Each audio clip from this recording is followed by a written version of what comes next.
விநாயகருக்கு அருகம்புல் தாங்க பிடிக்கும், துளசி பிடிக்காதுங்க. அப்படிங்களா? ஏன்? வாங்க காணொளிக்குள்ள போகலாம். தென்னாடுடைய சிவனே போற்றி, எந்நாட்டவருக்கும் இறைவா போற்றி. அனைவருக்கும் வணக்கம். இந்த காணொளியில் விநாயகருக்கு அருகம்புல் தான் பிடிக்கும் அப்படின்னு சொல்லி அருகம்புல் சாத்துறதை தான் நீங்கள் பார்த்துருப்பீங்க. ஆனால் துளசி போன்றவற்றை சாத்த மாட்டார்கள். ஏன்னு சொன்னால் கொஞ்சம் பேர் சொல்லுவாங்க, யானை அருகம்புல் தான் சாப்பிடும் பாருங்களேன், அதுக்கு துளசி பிடிக்காதுங்க அப்படின்னு துளசி வைக்கிறது இல்லைங்க அப்படின்னு சொல்லுவாங்க. அப்போது நம்ம சிந்திக்க வேண்டியதாக இருக்கின்றது. நாம் ஓங்கார வடிவமாக இருக்கின்ற கடவுளை அறிவின் வடிவமாக நம்ம வழிபாடு பண்ணுறோம். அதை யானையாக நினைக்கிறது பெரும் தவறு. அங்கு உட்கார்ந்துருக்கிறது யானை இல்லை, அங்கு ஓங்காரத்தை உணர்த்தி கொண்டிருக்கின்ற யானை முகத்தோடு இறைவன் இருக்கின்றான் என்பது தான் கருத்து.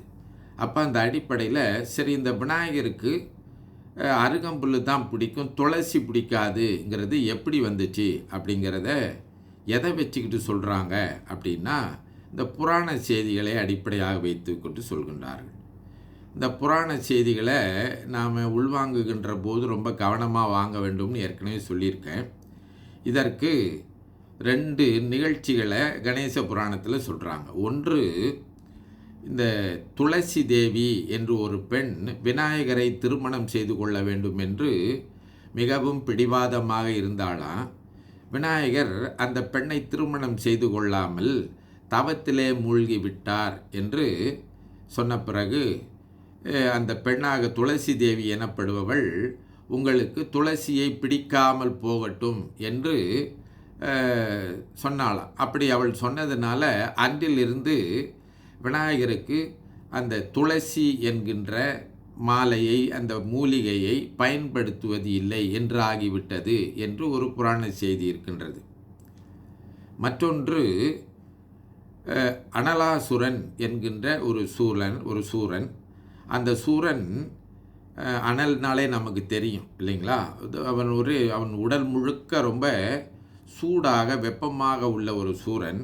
அவனை அடிப்பதற்கு போன விநாயகர் இந்த தேவர்களுடைய வேண்டுகோளுக்கு போகிறாராம். வேண்டுகோளுக்குனுங்க அங்கே போனவர் அப்படியே தூக்கி இந்த அனலாசூரனை விழுங்கிட்டாராம். விழுங்கினோடனே இந்த விநாயகருடைய உடம்பெல்லாம் ஒரே சூடாகி போய் சூடு தாங்க முடியாமல் விநாயகர் இருந்தாராம். அப்போ இந்த தேவர்கள் எல்லாம் அவருடைய சூட்டை தணிப்பதற்காக இந்த அருகம்புல்லை கொண்டு போய் விநாயகருக்கு கொடுத்தார்களா. அதை சாப்பிட்ட பிறகு விநாயகருடைய உடம்பிலே சூடு அல்லது வெப்பம் தணிந்தது என்று சொல்லி, அதற்கு பிறகு விநாயகருக்கு இந்த அருகம்புல்லை படைக்கின்ற, அது மாலையாக போடுகின்ற வழக்கம் வந்தது என்று புராண செய்தி இருக்கின்றது. அப்போது இது புராண செய்தி நம்ம புரிஞ்சு கொள்ள வேண்டும். ஆனால் இதற்கு பின்னால் இருக்கக்கூடிய உண்மை என்ன என்று சொன்னால், நம்முடைய சமயத்தை பொறுத்த அளவில் பெருமானுக்கு மலர்களை போட்டிருக்கின்றார்கள், அடுத்து மூலிகைகளை போட்டு வழிபாடு செய்து அந்த மூலிகைகளை எடுத்து பயன்படுத்தி இருக்கின்றார்கள். யாவருக்குமாம் இறைவருக்கு ஒரு பச்சிலை என்று திருமூலர் சொல்லுவார். அந்த அடிப்படையில் துளசியும் அருமையான மூலிகை. அந்த துளசி அதனால தான் வைணவர்கள் திருமாலுக்கு அதை பயன்படுத்துகின்றார்கள். அதே போன்று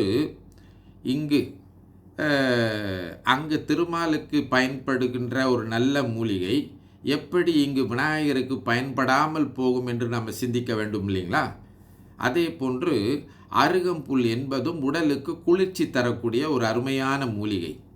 அந்த மூலிகையை பெருமான் திருமேனியிலே சாத்தி அந்த மூலிகைகளை எடுத்து, அது துளசியாகவும் இருக்கட்டும், அல்லது அருகம்புல்லாக இருக்கட்டும், அல்லது கொன்றையாக இருக்கட்டும், இன்னும் கூட இந்த நம்ம சிவபெருமானுக்கு போடுற வில்வமாக இருக்கட்டும், இவையெல்லாம் பெருமான் திருமேனியில் சாத்தப்பட்டு திரும்ப நமக்கு வருகின்ற போது மந்திர ஆற்றல் பொதிந்த மூலிகைகளாக நம்மிடத்தில் திரும்ப சேர்ப்பிக்கப்படுகின்றன என்று நம்முடைய சமயம் சொல்கின்றது.